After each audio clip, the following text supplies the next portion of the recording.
তুমি একটা পিচ্চি মেয়ে, তুমি বিয়ের কি বুঝবে? আমার সকল কাজ কি তুমি পারবে?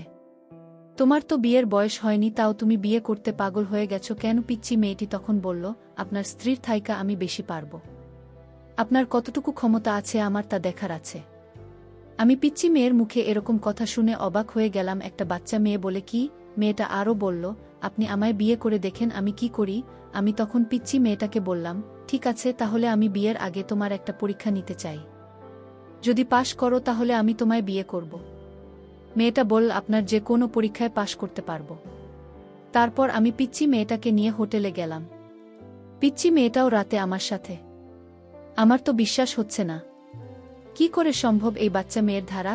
বাকি ঘটনাটি গল্পটা বলছি। 2 দিনের ছুটিতে বাসায় এসে হতভম্ব হয়ে বসে আছি আমি, যাকে খালাতো বোন নিজের বোন বলে জেনে এসেছি। ছোটবেলা থেকে সেই পিচি আমার সাথে আমার মা আমার বিয়ে ঠিক করেছে, আর বলছে বিয়ে না করলে সে নাকি মরে যাবে। ও আচ্ছা, আমার পরিচয়টা দেই। আমি মানিক, বিসিএসএ প্রশাসন ক্যাডারের সহকারী কমিশনার পদে সেই 23 জনের মধ্যে একজন। যেখানে সরকারি চাকরি মানেই সোনার হরিণ, সেখানে বিসিএস প্রাপ্তরা হল হীরার খনি না, এটা আমার মতামত নয়।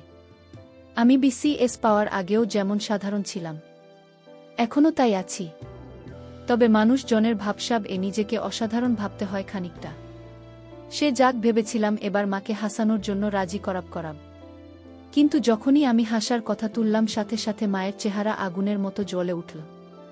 আমি এবারও তাকে আমার ডিসিশন দিলাম না, কেবল তার ডিসিশনের জন্য কিছুক্ষণ দাঁড়িয়ে রইলাম। কিন্তু তারপর মা যা বলল তা তো অসম্ভব। আমার পিচ্চি খালাতো বোনকে আমি বিয়ে করব কিনা সেটা নিয়ে আমার মাথা ব্যথা নেই। আমার মায়ের মাথা ব্যথা হলো একজন আকাশ পার হওয়া মেয়ের সাথে আমার বিয়ের কথা ভাবতে পারাটা মায়ের কাছে অসম্ভব বলে মনে হতো। হ্যাঁ, ওর সাথে সম্পর্কের প্রায় 9 বছর হতে চল। এই 9 বছরের মেয়েটা আমার অসীম অবহেলা, সেও আমাকে ভালোবেসেছে। আমি রাতের পর রাত তাকে বলেছি আমি পড়া শেষ করে কল দিচ্ছি, থাম। তারপর আমি পড়তে পড়তে ঘুমিয়েছি। সে তার মতন অপেক্ষায় থেকেছে আমার। এসব তো বলছি না শেষ করার পর এর গল্প, তার আগেও এমন অনেক ঘটনা আছে যা এই মেয়েটা মুখ বুঝেই হয়ে গেছে। কেবল এতটুকুই বিশ্বাস রেখে দিন শেষে আমি তার। সে বয়স বাড়িয়েছে। আমার জন্য তার বাবার শাসন, মায়ের রাগ, বেশ খানিক সম্বন্ধ। বয়স পার হয়ে যাওয়ার দোহাই কোনো সমস্যা দেখিয়ে সে আমাকে ধরে রাখতে চায়নি। বরং সবসময় আমি যেটা পারবো না বলছি, সে বলছে আমি জানি তুমি পারবে। মেয়েটা কিছু কারণে আমি উপেক্ষা করতেও পারিনি। বহুবার তার কথা ভেবে তাকে বলেছি তুমি বিয়ে করে নাও। তার সেই এক কথা, বিয়ে করলে তোমাকে করব নয়তো না। এই কথাটা খানিকটা স্বস্তি দিত আমাকে। আজকাল সে আমার উপেক্ষা সহ্য করে অবহেলা মেনে নেয়। যেতে চাইলে আটকায় না, করোনা ধরলে আর পরে কল দেয় না। নয়তো বছর অপেক্ষা করতে করতে মেয়েটার অপেক্ষা করার মতো কঠিন একটা রোগ হয়ে গেছে বোধ হয়। আমি জানি মেয়েটা কষ্ট পায়, রাতভর কাঁদে, সমাজের সব কথা, বাড়ি থেকে বিয়ের চাপ, সবটা হাসি মুখে মেনে নিয়ে মেয়েটা খুব ক্লান্তি বোধ করে। মাঝে মাঝে আমাকে বলে, মানি কিছু কথা ছিল। আমি জানি কি কথা, তবে মায়ের আপত্তির কথা বারবার তাকে শোনাতেও ভালো লাগে না আমার। তাই প্রায় দিন তার কোলে ভয় করি। হঠাৎ একদিন কল করে বলি, আর বলো না, খুব ব্যস্ত ছিলাম একদিন। তারপর সে নরমভাবে বলে, আমি জানি তো বিসিএস ক্যাডারের অনেক রকমের ব্যস্ততা থাকে। যাই হোক, পরের ক্লাসের জন্য বসে আছি, সময় হয়ে গেছে, রাখছি বলে কেটে দেয়। কথা বাড়ায় না, আসে। আগে ঢাকা থেকে বাড়িতে আসলে তার জন্য সময় বের করে দেখা করতাম, আজকাল সেটাও কমিয়ে দিচ্ছি। মায়ের কিছু কথার প্রভাব আমার উপরে পড়ে গেছে। 28 বছর একটা মেয়ের জন্য বিশাল ব্যাপার। এখন আর হাসনাকে আমার ভালো লাগে না, তেমন হয়তো তাকে দেখার জন্য যে আমি ছটফট করতাম সেই আমি, তাই আজকাল আর তাকে দেখতে চাই না। কেন নাকি টাকা ইনকাম আর ক্যারিয়ার হওয়ার পরে মানুষের চিন্তাভাবনা আচমকাই বদলে যায়। আজকাল এসব আজব চিন্তা ভাবনা মাথায় ঘুরতে থাকে সবসময়। কিন্তু সে সবকে আমি সময় দিই না। ঘাড়ে চড়ে বসার একটা সুকটান দেওয়ার তাগিদে বাসা থেকে বের হলাম। তারপর অনেক দিন পরে এক মুহূর্তের জন্য হাসনাকে ছাড়া অন্য কাউকে নিয়ে ভাবতে শুরু করলাম। আকাশ মেঘলা হয়ে আসলো, হয়তো একটু পরে বৃষ্টি শুরু হবে। আমি স্কুলের পাশের মাঠে বসে একা একা অন্য কাউকে নিয়ে ভাবছি। স্কুল ছুটির পরে বৃষ্টিতে কত ভিজেছি আমরা না, এটা আমার মনে পড়তো না। সদ্য কিছু ছেলে মেয়েকে দেখেছি ভিজতে ভিজতে বাসার দিকে যেতে। 1-2টা বেনি করা মেয়ের দিকে চোখ যেতেই তার লাজুকতা দেখে বুঝলাম পাশের ছেলেটাকে সে খুব ভালোবাসে। কিন্তু এই মেয়েটা কি জানে প্রতিষ্ঠিত হওয়ার পরে ছেলেটাকে ছেড়ে দেবে, এই ভেবে কিছুটা মন খারাপ হয়ে গেল। তারপর মনে হলো আচ্ছা আমিও একই কাজ করেছি। অতঃপর আর সেখানে বসে থাকলাম না। ঘড়িতে সময় তখন 2:30। হাসিনাকে এখন স্কুলে গেলে পাওয়া যাবে। আমি সোজা ওর স্কুলের উদ্দেশ্যে চলে গেলাম। সেখানে চাকরি করে আজ প্রায় 5 বছর। গেটের সামনে রিকশা থামতেই হাসিনার সাথে আমার চোকাচোকি হলো। ইশারায় বললাম উঠে বসতে। তারপর তার দিকে চোখ ফেরাতেই প্রথমবারের মতো উপলব্ধি করলাম চোখের নিচে ডার্ক সার্কেলগুলো। এগুলো যেন সাক্ষী তার রাতের পর রাত না ঘুমানোর। তারপর তার দিকে যতবার তাকালাম কেবল মনে হতে লাগল এই মেয়েটাকে তো একসময় খুব ভালোবাসতাম, এর জন্যই তো পাগলামো করতাম। তাহলে পাশাপাশি রিকশায় বসে ও আজ আমাদের এত দূরত্ব কেন? হাসো না এখন আর আমার সাথে কথা বলা দেখা করা। ফুচকার আবদার এসবের জন্য জেদ করে না কেন রিকশাটা হাসিনার বাড়ির সামনে থামাতে বললাম, ও কিছুই বল না, নেমে গেল। আমি বললাম আজ সন্ধ্যায় রিকশায় ঘুরব, নীল শাড়িটা পরে রেডি থেকে নিতে আসব। ও এবার মুচকি হেসে বলল অপেক্ষা করব। তারপর বাড়ির ভিতরে চলে গেল। আমি বাসায় এসে একটা ঘুম দিলাম, কারণ আপাতত মাথা কাজ করছে না, একটা ঘুম দরকার। প্রায় 8টা বাজে। ঘুমের ভাবটা কাটতেই আবারও ফোন বাজতে লাগল। ফোন ধরে বললাম বলো এমন কেন করো মানিক? কি করলাম? তোমার আসার কথা ছিল না, শরীর ঘুমাচ্ছিলাম। 10টায় আসছি বলে কেটে দিলাম।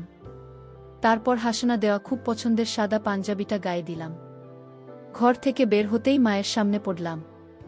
তারপর মা বলল ফকিরের বাচ্চা, এত কাপড় থাকতেই ফালতু মেয়ে দেওয়া পাঞ্জাবিটাই তোর গায়ে দেওয়া লাগবে কেন? কোথায় যাওয়া হবে? না তোর বাসায় মানুষ আসবে, একটু পরে বের হচ্ছি না।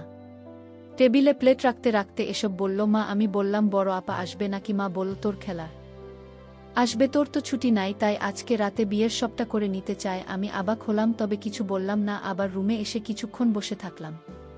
তারপর হাসিনাকে কল দিয়ে বললাম নিয়ে বের হব, আর তোমার ভোটার আইডিটা একটু দরকার আছে, নিয়ে এসো মনে করে। ও বিশেষ কিছু জানতে চাইল না, বলল আচ্ছা। তারপর আমি এখন ওকে নিয়ে কাজী অফিসে বসে আছি। কাগজপাতি ঠিক হলেই আমরা বিয়ে করব। হাসিনার চোখের চেয়ে বেশি ঝলকানি আর যেন একটু বেশি সুন্দর লাগছে, একদম হুদার চেয়েও বেশি সুন্দরী। বিয়ে পাত চুকিয়ে আমি হাসিনাকে নিয়ে বাড়ি ফিরলাম। দরজায় দাঁড়াতেই সবাই আমাদের দেখে হতভম্ব। মা ওকে দেখেই যা নয় তা বলা শুরু করে দিল। বড় আপা এগিয়ে এসে হাসনাকে বাড়ির ভিতরে সোফায় নিয়ে বসাল। তারপর বলল এতদিনে একটা কাজের কাজ করেছিস ভাই। মাপার কথায় অগ্নিমূর্তির ন্যায় বিগড়ে গেল। তারপর আবারও হাসনাকে বকতে লাগল। তখন আমি বলা শুরু করলাম মা, এই যে তোমার বড় মেয়ে, তার বয়স কত করে বিয়ে দিয়েছিলে? যেন 27, তাও নাকি আপা তোমার কাছে ছুটি ছিল? পাড়া প্রতিবেশী কিছু বললে তার উপরে ঝাঁপিয়ে পড়তে না করনি? অথচ আমার কত কত সময় ফিরে গেছে, মনে আছে তোমার? তবু তুমি বলতে আমার মেয়ে এখনো বুড়ি হয়নি, ওর আরও ভালো ঘরে বিয়ে দেব। তারপর একদিন আবার বিয়ে হয়ে গেল। তখনও তোমাকে বলতে শুনতাম মেয়ে তাকে আরও কিছুদিন রাখতে পারতাম। তোমার মেয়ে আকাশে তোমার কাছে খুকি ছিল। অথচ কথাটা যখন তোমার ছেলের ঘাড়ে এসে পড়ল তখন অন্যের মেয়েটা বুঝি। আজকে যদি আমি ভালো পজিশনে না থাকতাম, ভালো টাকা স্যালারি না পেতাম, তখনও কি তোমার মতবাদ এমনই থাকতো? কই, আজ থেকে 5 বছর আগে যখন ওকে তোমার সাথে পরিচয় করিয়ে দিলাম, তখন তো তুমি ওকে বলেছিলে এমন চাঁদ মুখে কেউ পছন্দ না করে থাকতে পারে। তাহলে আজকের সেই পছন্দের মেয়েটাকে তোমার কাছে বড়ই অসুন্দর লাগে। সেই মুখেই আজ কেন বয়সের ছাপ পড়ছে বলে লাগে? কারণ আজ তোমার ছেলে প্রতিষ্ঠিত, নাকি তুমি কয়েক হাজার টাকার মুখ বেশি দেখছো বলে? বেশি কিছু চাইনি মা, মেয়েটা আমার জন্য অনেক কিছু হয়েছে। একজন মেয়ের বিয়ের বয়স 18 পেরোতেই হয়ে যায়, সেখানে মেয়েটা আমার এত অবহেলা, অবজ্ঞা, উপেক্ষা সয়ে থেকে গেছে। শুধু আমার নয়, তোমার মতন অনেকের কাছেই তাকে শুনতে হয়েছে। এমনকি সেই তালিকায় তার পরিবারও রয়ে যায়। ওকে আমার জন্য মেনে নিও না মা, মন থেকে মেনে নাও, নয়তো এই সাংসারিক আগুনে আমরা সবাই পুড়ে যাব। মেয়েটা অনেক স্বপ্ন নিয়ে ঘর ছেড়েছে। মা মেনে নাও বলে পায়ে বসে গেলাম। আমার দেখাদেখি হাসনা এসে মায়ের পায়ের কাছে বসে পড়ল। মা কিছুক্ষণ চুপচাপ দাঁড়িয়ে থেকে আমাকে বলল খালাদের খাইয়ে দিতে, তারপর সে তার রুমে চলে গেল। আমরা আরও কিছুক্ষণ ওভাবে বসে থেকে নিজেদের দিকে হতবাক হয়ে তাকিয়ে রইলাম। প্রায় 6 মাস কেটে গেছে বিয়ের এখন, আর আমি হাসিনাকে অবহেলা করি না। হাসিনা আবারও আগের মতো বুক দিয়ে দিনভরের গল্প শোনায়। মা কি বল, কি করল? আমি প্রায় বলি ঢাকায় আসল সংসার করি। তার এক কথা, আমার সংসার ফেলে যাওয়ার জো আছে। মা একটু ১৯-২০ হলেই হাসিনা মা কই গেলি বলে বাড়ি মাথায় তুলে রাখে, তেল চুন পান সব কিছুতেই আমি। তাহলে বলো, এমন সংসার ছেড়ে কোথাও যাওয়া যায়? আমি কেবল হাসি আর ভাবি এই মেয়েটাকে। সকালে আমি যে নিজেই ঠকে যেতাম। তার কিছুদিন পর আমার খালা বাড়িতে এসে জোরে জোরে চিল্লাতে লাগল আর বলতে লাগলো, আমার মেয়ের সাথে বিয়ের কথা ছিল, আর আজ তোমার ছেলে একটা বুড়ি মেয়েকে বিয়ে করে এনেছে। এ আমি কিছুতেই মেনে নিতে পারি না। আমার মেয়ে কি কম সুন্দর নাকি? এবার লেখাপড়ায় 2 পয়েন্ট পেয়েছে, হয়তো তার বয়স কম দেখায়। বাচ্চা মেয়ে তো কি হয়েছে, এর চাইতে কম বয়সী মেয়েরা কি সংসার করছে না? খালের মুখে এরকম কথা শুনে আমি অবাক হয়ে গেছি। আমার মাকে বলছে, তুই বোন হয়ে আমার সাথে এরকম বেইমানি করতে পারলে? মা বলল, আমি তো বেইমানি করিনি। আমার ছেলে ভালোবেসে বিয়ে করেছে, আমার ছেলের পছন্দের বাইরে তো আমি কিছু সিদ্ধান্ত নিতে পারি না। খেলা বল, তাহলে আগে কেন কথা দিয়েছিলেন? এখন তো আমার মেয়ে দানাপানি ছেড়ে মরতে বসেছে। মা বলল, এখন আর কি করার আছে আমার বলতো? তোর মেয়েকে পূজা খালা বলল, আমার মেয়ের যদি কিছু হয় তাহলে আমি কিন্তু মা ছেলে কাউকে ছাড়ব না। খালের মুখে এরকম কথা শুনে আমি একটু চিন্তায় পড়ে গেলাম। আমি জানি খালা এখন আমার বড় চাকরি হয়েছে, তো তাই আর লোকটাকে সামলাতে পারছে না।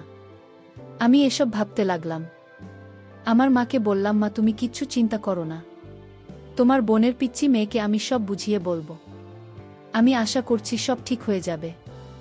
মা বলল, তাই যেন হয় বাবা, মেয়েটা যদি কিছু করে বসে তাহলে তো তোর উপর ঝামেলা হতে পারে। আমি বললাম, মাইনে নিয়ে তুমি কোনো চিন্তা করো না, কিভাবে কি করতে হয় আমার সব জানা আছে। তারপর একদিন খালার পিচ্চি মেয়েটা হঠাৎ আমাদের বাড়িতে আসলো।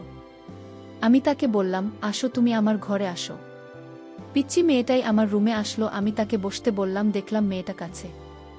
আমি বললাম, এই মেয়ে তুমি কাঁদছো কেন? মেয়েটা বলল, আমি আপনাকে ভালোবাসি। তাই আমি বললাম, তোমার কি ভালোবাসার বয়স হয়েছে? আর তোমার বিয়ের বয়স হয়নি, এখনই বিয়ের জন্য এত পাগল হয়েছ কেন? পিচ্চি মেয়েটা বলল, আপনার স্ত্রীর চাইতে আমি আপনাকে বেশি সময় দিতে পারবো। আমার বয়স কম হলেও বিয়ের সকল কার্যক্রম চালিয়ে যেতে পারবো। আমি তো এই পিচ্চি মেয়ের কথা শুনে অবাক হয়ে গেলাম। ছোট্ট একটা মেয়ে বলে কি?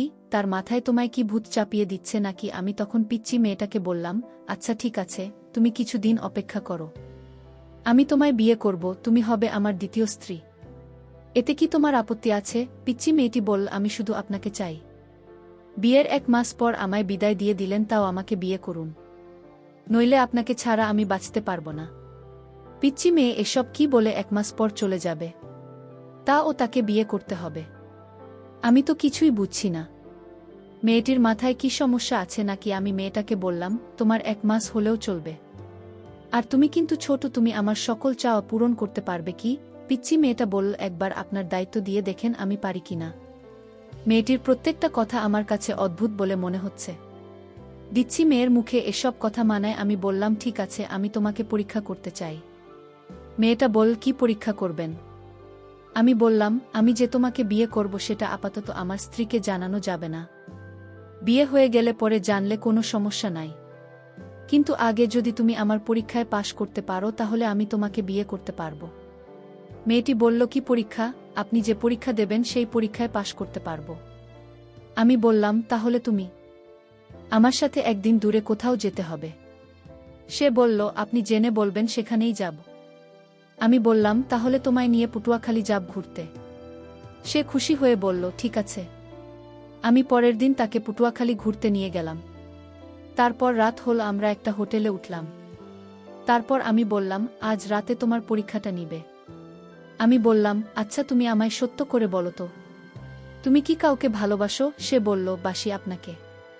আমি বললাম, এটা মিথ্যা, তুমি অন্য একটা ছেলেকে ভালোবাস, তাই না? সে বলল, না, আমি আপনাকে ছাড়া কাউকে ভালোবাসি না। তারপর যে ছেলেটি তাকে পাগলের মতো ভালোবাসত সেই ছেলেটিকে আমি ডাক দিলাম, দিদার তুমি আসো তো। দিদার তুমি সব খুলে বলো। দিদার বলল, স্যার, আপনার খালাতো বোন আমায় পাগলের মতো ভালোবাসত, কিন্তু আপনার যখন বড় চাকরি হয়ে গেছে তখন আপনার খালা তাকে আপনার কাছে বিয়ে দিতে চায়। আপনার খালা বল, দরকার হয় একদিনের জন্য ওকে বিয়ে কর, কারণ তার সম্পত্তির ভাগ আমি চাই। আপনার খেলা একজন লোভী মানুষ। আমি তখন পিচ্চি মেয়েটাকে বললাম, এসব কি বলেছে ছেলেটি? পিচ্চি মেয়েটি বলল, আমার কোনো দোষ নাই, সকল দোষ আমার মায়ের, কারণ আমি মায়ের পরামর্শে আমি আপনার সাথে বিয়ের নাটক করতে বাধ্য হয়েছি। আপনি আমাকে ক্ষমা করে দেন। আমি দিচ্ছি মেয়েটাকে বললাম আমি তোমায় মাফ করতে পারি। তবে আমি তোমাকে 2 বিঘা জমি তোমার নামে বিক্রি করে দিলাম। আর সেই টাকাটা দিয়ে তোমরা দুজন বিয়ে করে সুখে থাকো। আমি বুঝি ভালো স্যার। কি মর্ম! পিচ্চি মেয়েটি বলল, আপনি আমাকে ক্ষমা করে দেন। প্রিয় বন্ধুরা, গল্পটি ভালো লাগলে অবশ্যই কমেন্ট করে জানাবেন। আর নিয়মিত এমন আলাদা স্বাদের গল্প শুনতে ভিডিওটিতে লাইক এবং চ্যানেলটিকে সাবস্ক্রাইব করে সাথেই থাকুন। আর হ্যাঁ, নোটিফিকেশন বেলটি অল করে রাখবেন, যাতে পরবর্তী গল্প সবার প্রথমে আপনাদের কাছে পৌঁছে যায়। ধন্যবাদ বন্ধুরা, ধন্যবাদ সবাইকে।